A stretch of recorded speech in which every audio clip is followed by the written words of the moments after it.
সন্তানকে দুধ খাওয়ালে তার ফিটনেস নষ্ট হয়ে যাবে, এই কারণে 55% মা তার সন্তানকে দুধ খাওয়ায় না। আসলে বাংলাদেশে আমরা স্বাস্থ্য ব্যবস্থার কতটুকু উন্নয়ন ঘটাইতে পারছি, দেখলাম যে বরিশালে কোনো একটা মেডিকেলে একটা বাচ্চাকে আমরা যেই বাটার ভিতরে বিস্কুট রাখি সেই বাটারে অক্সিজেন মাস্ক বানাইয়া তারে অক্সিজেন সরবরাহ করতেছে। স্বাধীনতার 55 বছর পরেও বাংলাদেশের জাতীয় সংসদে 71 নিয়ে যেই পরিমাণ আলোচনা হয়, আমাদের এই স্বাধীনতার অনেক পরেও যারা স্বাধীনতা অর্জন করেছে সেই রাষ্ট্রগুলোর দিকে যদি আমরা তাকাই, তাহলে তাদের স্বাস্থ্য খাত দেখলে আমাদের লজ্জা অন্তত এইটুকু হওয়া উচিত। একটা ফ্যামিলি দীর্ঘদিন ধরে তাদের কোনো সন্তান হচ্ছে না, 6 বছর পরে তাদের একটা সন্তান হয়েছে, সেই সন্তানটা কিছুদিন আগে মারা গেছে হামে। এখন এইখানে মনে হয় যাদের এই পরিস্থিতি মোকাবেলা করা লাগে না, তারা হয়তো এই জিনিসটা কোনোদিন ফিল করতে পারবে না। আমাদের দেশে রাজনৈতিক দলগুলোর কাজ হচ্ছে পারস্পরিক কাদা ছোড়াছুড়ি, একের দোষ অন্যের ঘাড়ে চাপানো। এর বাইরে একটা রাষ্ট্রকে কিভাবে গড়ে তুলতে হয় সেই ব্যাপারে তাদের খুব একটা কোনো কার্যকরী ভূমিকা নেই। আজকে ঢাকা শহরে হামকে কেন্দ্র করে মানুষের যে ভিড় বাড়ছে, দেখেন আপনি, আমাদের যদি প্রান্তিক জায়গাগুলোতে আমরা যদি যথাযথভাবে আমাদের স্বাস্থ্য সেবা পৌঁছে দিতে পারতাম, তাহলে আজকের হয়তো আমাদেরকে এই পরিস্থিতির সম্মুখীন হইতো না। রাকিব একটু আগে বলল যে মার্কিন যুক্তরাষ্ট্রেও অসংখ্য মানুষ হামে আক্রান্ত হয়েছে, কিন্তু তাদের মৃত্যু হার হচ্ছে 0।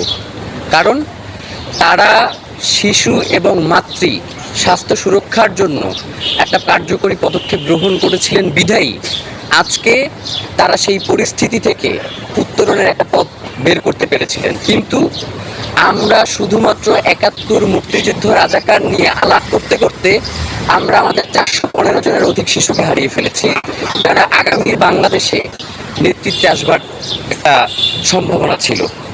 প্রিয় ভাইয়েরা, এই যে করোনাকালীন সময়ে পুরো বাংলাদেশ যেইভাবে করে এই পরিস্থিতিটাকে মোকাবেলা করেছে, হামের এই মাত্র অল্প কয়েকদিনে আপনি যদি শুধুমাত্র গত 10 দিনের পরিসংখ্যান দেখেন, তাহলে প্রায় 1 থেকে 150 শিশু মৃত্যুবরণ করেছে।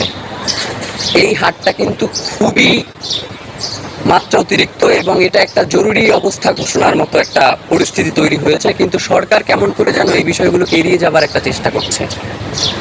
গত কয়েকদিন আগে প্রথম আলো একটা রিপোর্ট করলো যে হামে একদিনে সর্বোচ্চ শিশুর মৃত্যু 17 জন। কিছুক্ষণ পরে দেখলাম যে সেই ব্যাপারটাকে নর্মালাইজ করার জন্য আবার বলছে যে হামে আরও 17 জন শিশুর মৃত্যু।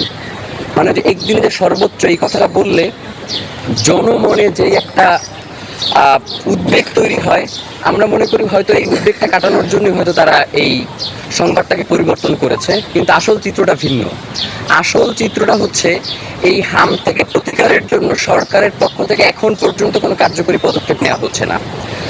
আমরা দেখেছি করোনাকালীন সময়ে বাংলাদেশেরই বিভিন্ন হসপিটালগুলোকে শুধু করোনা ডেডিকেটেড করে দেওয়া হয়েছে, যে এইখানে শুধুমাত্র করোনার যারা আক্রান্ত হবে তাদের চিকিৎসা হবে। এখন পর্যন্ত আমি জানি না আপনারা জানেন কিনা যে বাংলাদেশে হামের যে প্রাদুর্ভাব হয়েছে, 50,000-এর অধিক যারা হামে আক্রান্ত হয়েছে তাদের জন্য আলাদা কোনো হাসপাতাল ডেডিকেট করে দেওয়া হয়েছে কিনা। প্রিয় ভাইয়েরা, আরেকটা ভয়াবহ ব্যাপার সেটা হচ্ছে এই যে শিশুগুলো মারা যাচ্ছে, এদের অধিকাংশের বয়সী আপনার 9 মাসের নিচে এবং এর সংখ্যাটা অর্ধেকের অনেক বেশি। 9 মাসের শিশুদেরকে বাংলাদেশে ইতিপূর্বে হামের টিকা সেই দেওয়ার বিধান ছিল না, বর্তমান সরকার 6 মাস থেকে এই কার্যক্রম শুরু করেছে। তো এখন সব থেকে ভয়াবহ ব্যাপার সেটা হচ্ছে আমাদের মায়েরা তাদের ফিটনেস ধরে রাখবার জন্য তারা সন্তানদেরকে বুকের দুধ পান করান না। একটা প্রতিবেদনে উঠে এসেছে যে 55% মা তার এই যে পাশ্চাত্য যে সংস্কৃতি, এই যে অপসংস্কৃতি, যে তার সন্তানকে দুধ খাওয়ালে তার ফিটনেস নষ্ট হয়ে যাবে, এই কারণে 55% মা তার সন্তানকে দুধ খাওয়ায় না।